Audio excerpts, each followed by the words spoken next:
Today or this afternoon, we're going to be talking about home automation. This is an introduction, and it's actually prepared from some of the research that I've been doing because I've become really interested in automating my home. And so I'm going to share with you some of the things I found, and hopefully it's of interest. And also, as well, we'll have some time, hopefully, for questions. And maybe we can learn from each other. Maybe you're also involved in home automation. But the big question, of course, what is home automation? Well, it refers to automatic and electronic control of your household appliances, activities, and it makes it really easy to do remotely. And interesting enough that you will not be using a PC to do any of this. What it's the controlling gadgets that you'll be using will either be your smartphone or your tablet. And all of these products have apps that you can download to those respective units and control the appliance or the gadget that you have directly from your smartphone. So what's required is an internet connection, smartphone or tablet, any connected appliances and devices, and you can also add a voice controller or host such as the Echo or Google Home.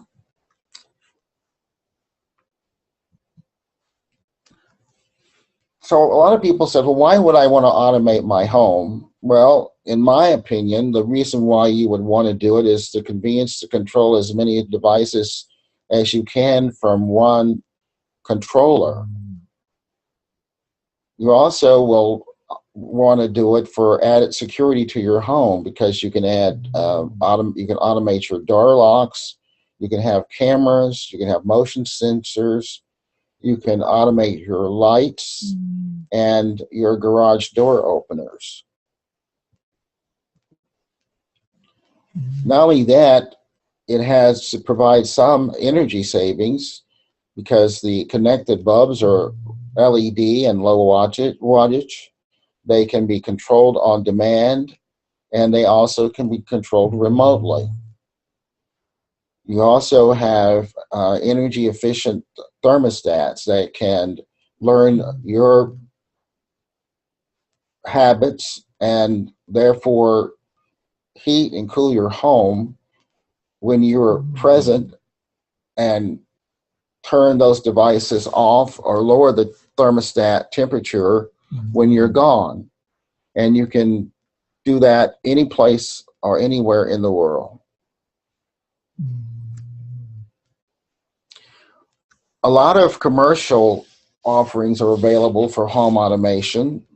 ADT is offering products, Vivint is offering, Cox Home, and then a lot of independent contractors.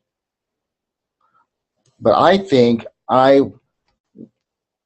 really want to do it myself because the vendors or the commercial entities, you have to pay installation fees, you have monthly fees, of course we all have to pay for the cost of equipment, but in a lot of cases with the vendors, the equipment is rented rather than you owning it outright, plus activation fees.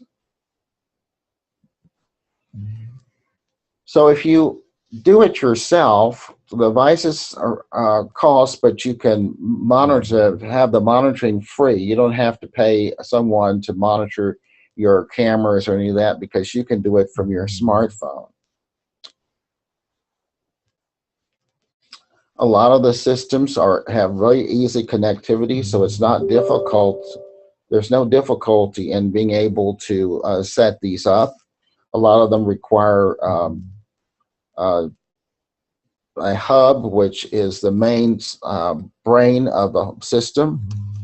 We'll talk about that more because some of them are standalone, but ultimately what you want to move to is to have one main hub with one app where you can control multiple devices. So you don't want to have what I refer to as a silo effect. In other words, you have a different, for every device you have a hub or a controller for that particular device. You ultimately want to get to just the one controller.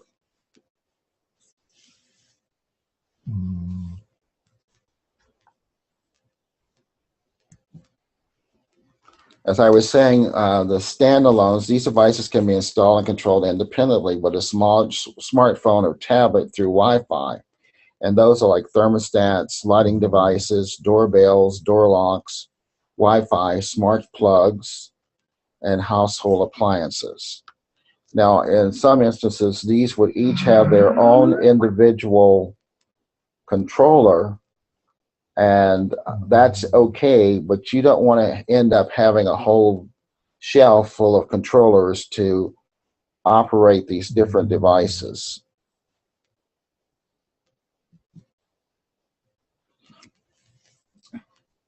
Just to give you an example of the different types of devices that you could possibly have that are on at the marketplace today, as I said earlier, there's thermostats, there's door locks, there's speakers, refrigerators, crock pots, robots, such as the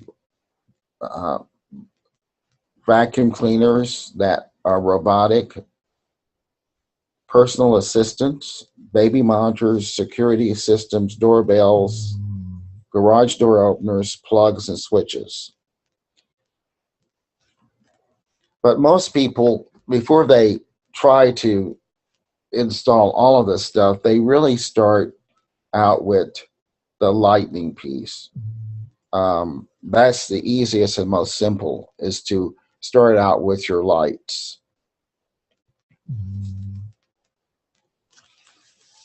There are other types of things which you've been reading about, such as the types of hubs and controllers. There's the Google Home, there's Amazon Echo Dot, Samsung Smart Things, there's the Logitech Harmony, excuse me. And there's all those supply controllers that come with the particular product that you purchase. So the cost of these will be anything from $50 to $200. And I will try to give you the advantages of both.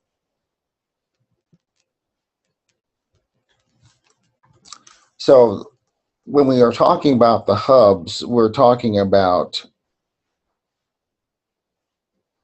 a one-stop solution to unify all your connected gadgets. Allow to control them from one simple app on your smartphone or tablet. Have the capability of having many different types of devices with different types of protocol integrated into one application. And also you want one that will support what is referred to if, which means if this, then that, to configure and trigger your connected devices. And you also will want one that has voice activation, where you can just tell a device to turn on the lights or turn off the lights or turn down the thermostat. And this would be the ones such as the Echo, the Amazon Echo, and the Google Home.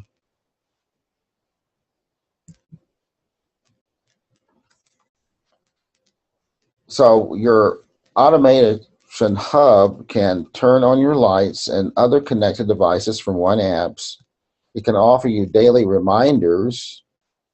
It can interact with your daily calendar, find locations of businesses, tell weather and news, and customize tasks for if.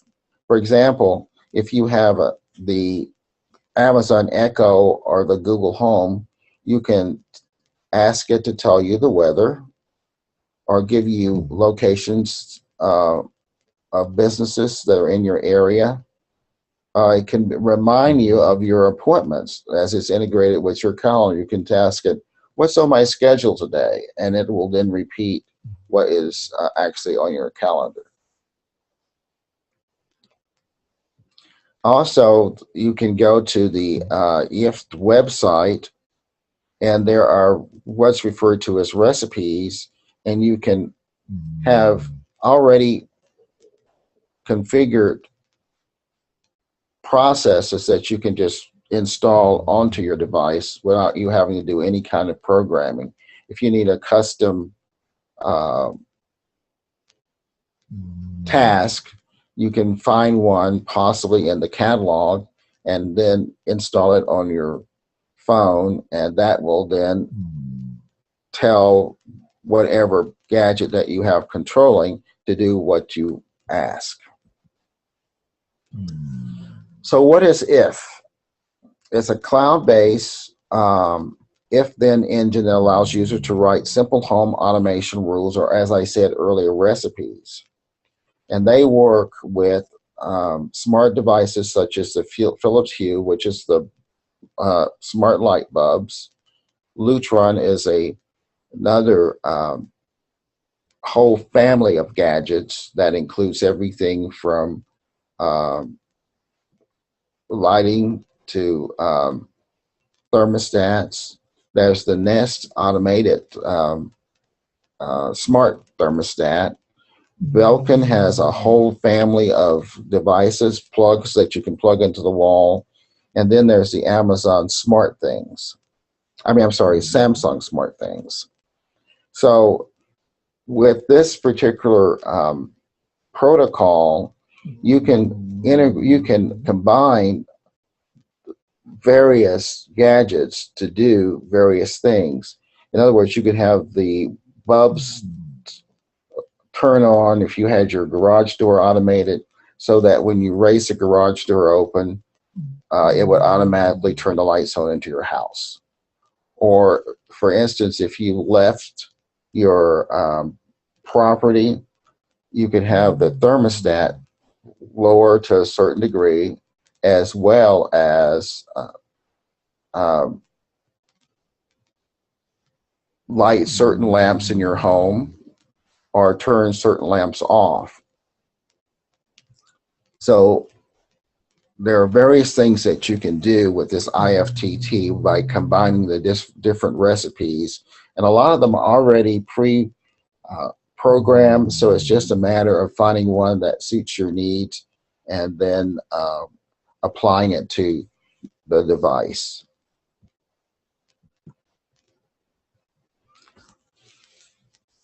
To give a better explanation is that IFTTT triggers are this part of the recipe or applet.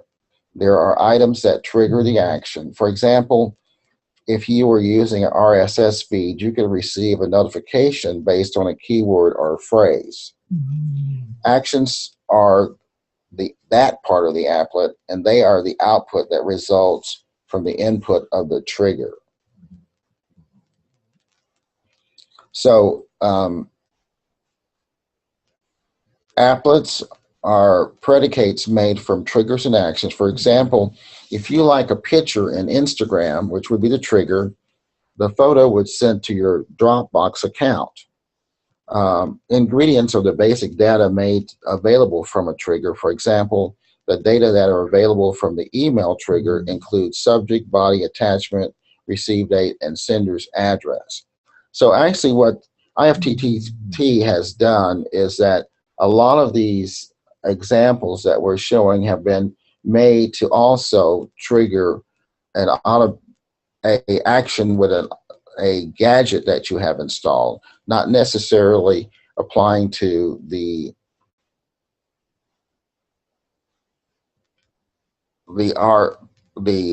example here. Is just, it just allows that information to cause an action. Here's another good example. If sunset, then switch on lamp. If every day at 10 p.m., then switch off the lamp. Using simple applets or recipes, it can control your lights, motion, thermostat. And these applets are readily available for both Android and iOS. And this is the website, is www.ifttt.com. And that will take you to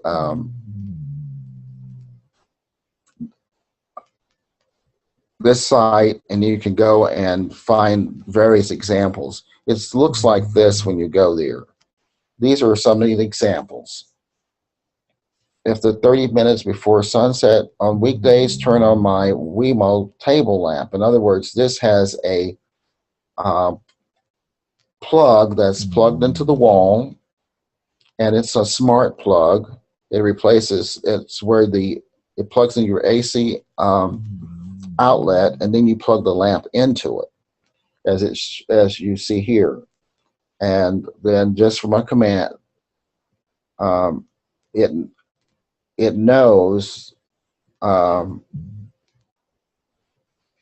what to do 30 minutes before sunset on weekdays to control this particular lamp. Another one is, call me immediately if a special emergency code was used to unlock my home. In other words, you had a smart lock, and the emergency code was used, and it would send you a notification that something has occurred at your home that required them to use this emergency code. Another one is, if you leave home, run a home seer event to lock my doors, shut off my lights, and adjust my thermostat, as I had mentioned earlier. Home seer is another device that can be used to control your doors and your lights and your thermostat.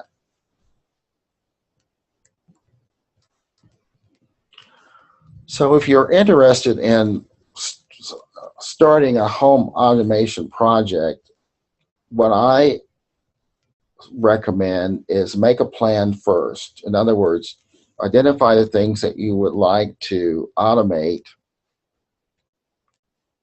keep it simple, and do it yourself. And you can find all kinds of automated products. I was in Best Buy recently, and they have a whole aisle of nothing but home automation gadgets.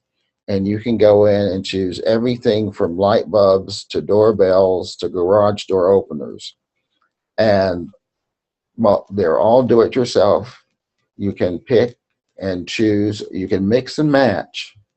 The thing that you have to be aware of is that when you're purchasing them, look on the cartons themselves, the packaging, and it'll tell you which devices they will work with. Now, one of the things you can do when we talked about the IFTTT is that IFTTT can be used as a bridge to allow those products that are not compatible to be able to make them work with your other devices.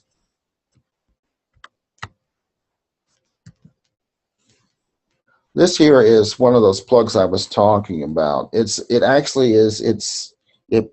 plugs into your AC outlet, and it's called a Wemo Mini Smart Plug. And this would be an ideal way to get started in a home automation project, because you can use it to control, say, your coffee pot or whatever, or if you're working in a crock pot, anything that requires plugging into an AC outlet. This would just replace that. So you can monitor it or use it from your phone, so you never have to, for this instance, never worry about accidentally leaving the iron on or coming home to a dark house because you have an appliance plugged into this module. So will allow you to control any of your electronic devices. It plugs into your into an existing AC outlet and connects to your Wi-Fi. And very easy to set up, and it's very inexpensive. They're about $30 for the plug.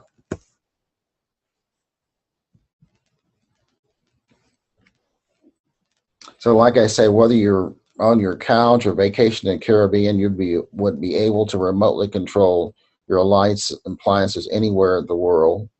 It's also compatible with the Echo, the Dot, the Google Home, and our friend IFTTT. So if it was connected to the Echo or Dot or Google Home, you could give it a voice command to tell it while you're in your house to turn the lights on or off. So in summary, large varieties of home automation options are available. You can scan your property with video cameras, lock and unlock doors, turn on or off the lights from anywhere in the world, control the temperature in your house, play music in selected rooms or more. The Amazon Echo and the Google Home have built-in speakers where actually will play music. As a matter of fact, the Amazon Echo, the original intent of it was just to be a Bluetooth player, a Bluetooth speaker, excuse me. And no one really knew that it had these other capabilities, that it would be able to issue commands to other devices.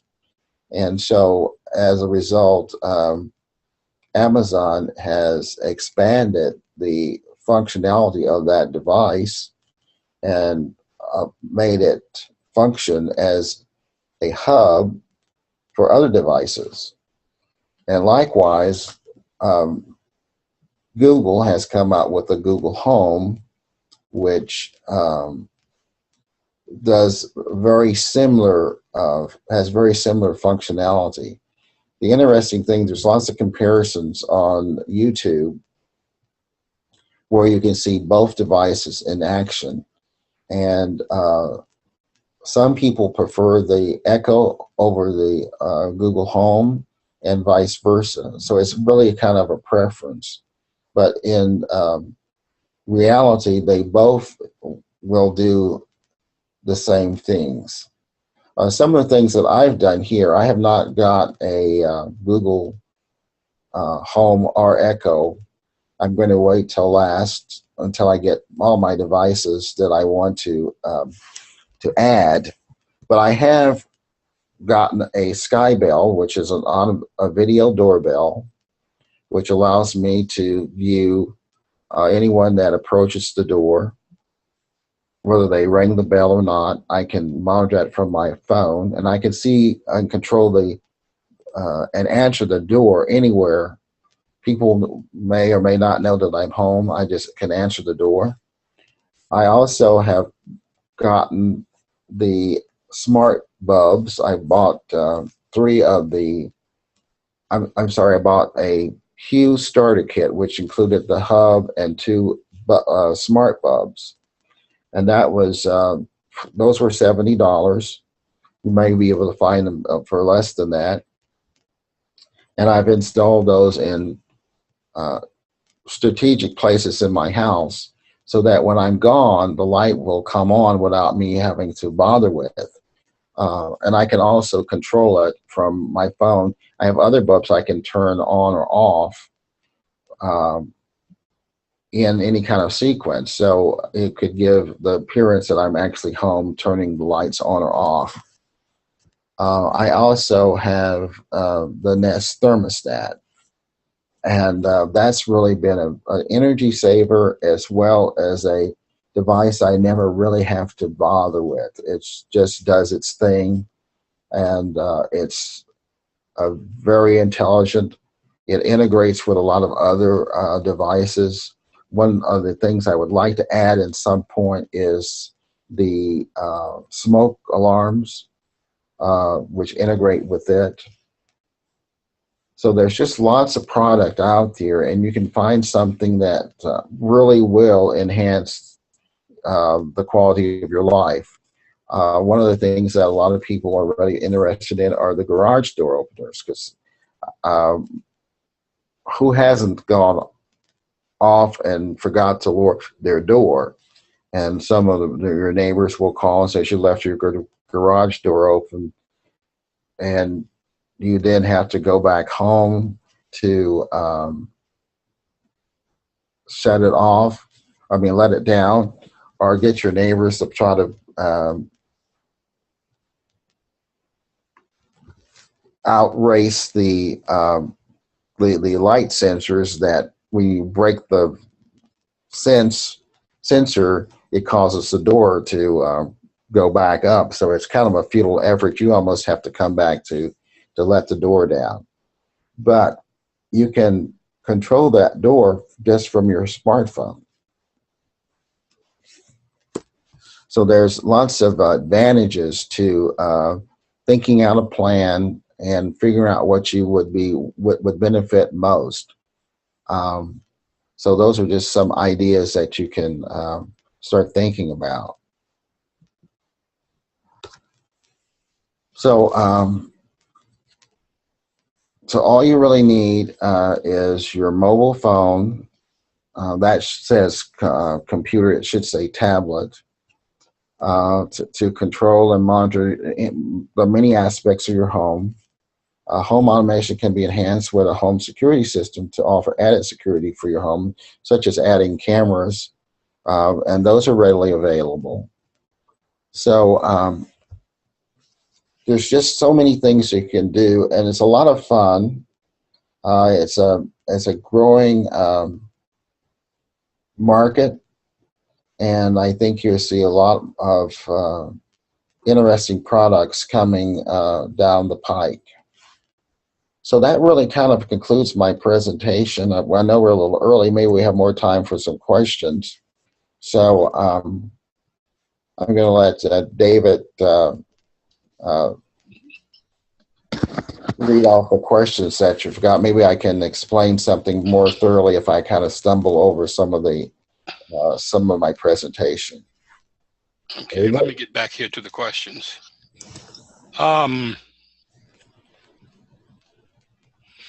Okay, two questions. One I have is you talked about, I'm going to ask the question because it's first on my mind, is you're talking about having all this control on your smartphone. How much space do the apps take? Are you going to have enough space on your phone to do anything else? That's a good question. I guess that's the point I was trying to make. I'm glad you brought that back up because I can clarify it. Is that for each device that you purchase, you have to download an app. So say for instance right now on my phone, I have an app for the thermostat, I have an app for the smart bulbs, I have an app for the doorbell. Now, what you want to do eventually is migrate those all into one app. So what needs to happen in this case is that there is another device called a hub, which is called a Wink. And the Wink allows you to integrate all those products into this one application. So then on your phone, you only have the one app that is for the Wink. And then when you open that app, you see all the devices that are connected to it, such as the doorbell, the lights, the garage door opener, and you can control that from that one single app, rather than having a dozen or so apps, which also projects into having all these multiple hubs. So where you have your router, you would also have 3 or 4 different hubs that are plugged into those. Now, what I've come to realize that the hubs that are used for the individual devices are really once you add this main hub, would actually be a bridge.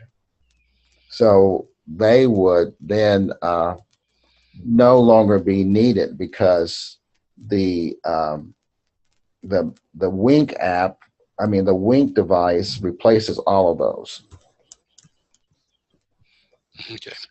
The next question, well, that gets asked about 2 or 3 times, is security, and how secure is this? Saying they've heard reports of the video doorbells being hacked. What's your comment on this?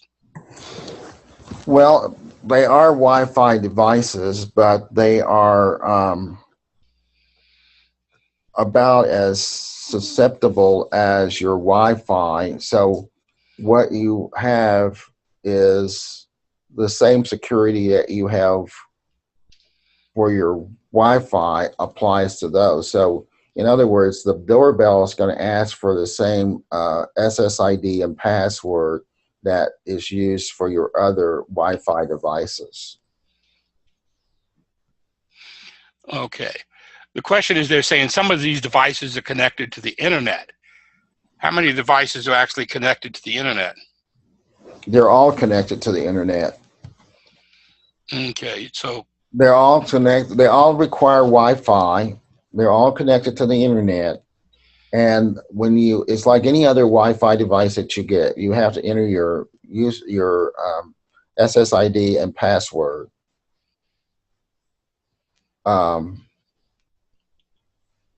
To set them up, but they're all connected to the internet. So that's why you are able to see and control them anywhere. Okay. Is the risk of opening your home network to the internet, is that risky?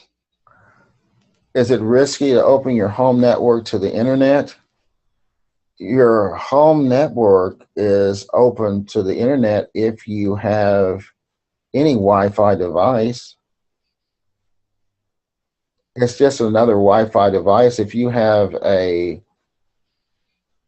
I'll say if you have a smart TV that requires you to have it hooked to your Wi-Fi, or any other Wi-Fi device you have in your home, it's no different. The only thing that you're going to have a hit on is, one of the things is, the more Wi-Fi devices that you add to your home network, is that you need to probably up the amount of bandwidth that you're currently using. If you have a slow internet, it's not going to work. So you're going to have to probably up the speed some to accommodate the added devices. But currently, like in my case, I have my doorbell, my thermostat, I have a TV, I have several different radios that stream from the internet that are all on Wi-Fi. Okay. Okay. Okay. When you get a, have you done some research on what are you going to get, a Google Home or an Amazon Echo? Do you have a preference? I have. I'm really strongly favoring the Google Home for several reasons. One is that I have a Android phone, and I think it would work probably better because it uses some of the same applications that are already available. Both Google Home and the Amazon Echo will work both on iOS and Android. So it's really just a preference. The other thing is that I've noticed from my research is that the Google Home tends to be more conversational. In other words, it will try an attempt to carry on a conversation with you when you're asking a question or are doing a command, it comes back with something that you can follow on with another answer or question, and it doesn't seem as disjointed as it does with the Echo.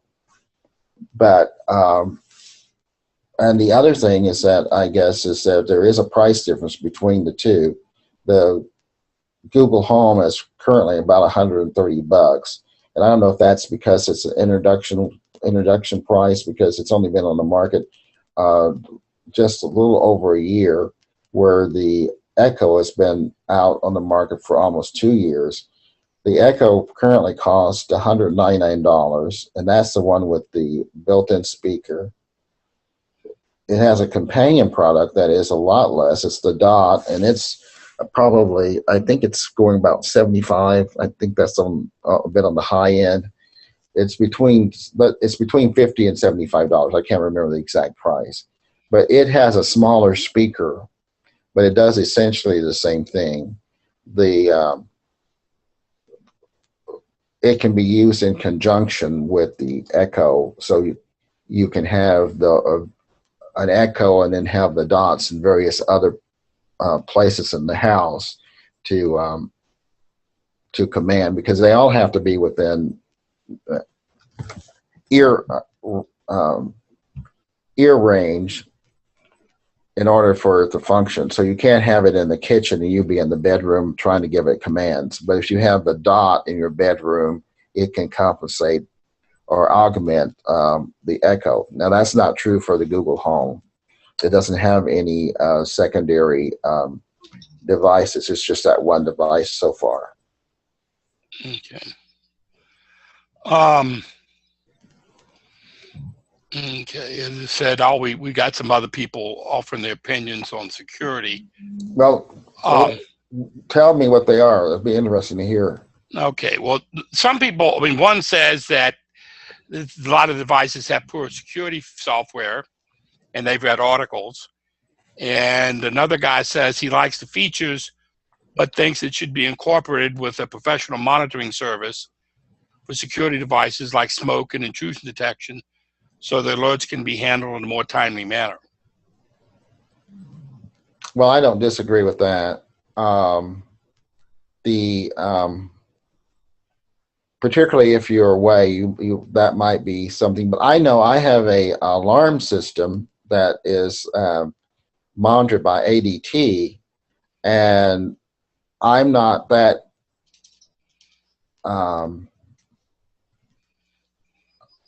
impressed with the promptness of their response, because usually what happens is that if usually I just get false alarms, so it's not anything that's actually occurred, but they will if I for instance fail to put in forget to put the code in or something to that matter, it takes them a while to react to that.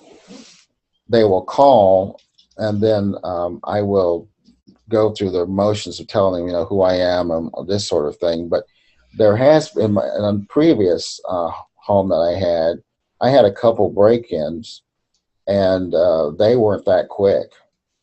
So I don't know if that's a real big concern or not. But I can see, I can see the issue. But I think perhaps if you have the alert on your phone, you can react just as fast as they can, because all they're going to do is call the police or the fire department. So you get the alert on your phone, you can call them yourself. Okay. And you don't have to pay the monthly monitoring fee.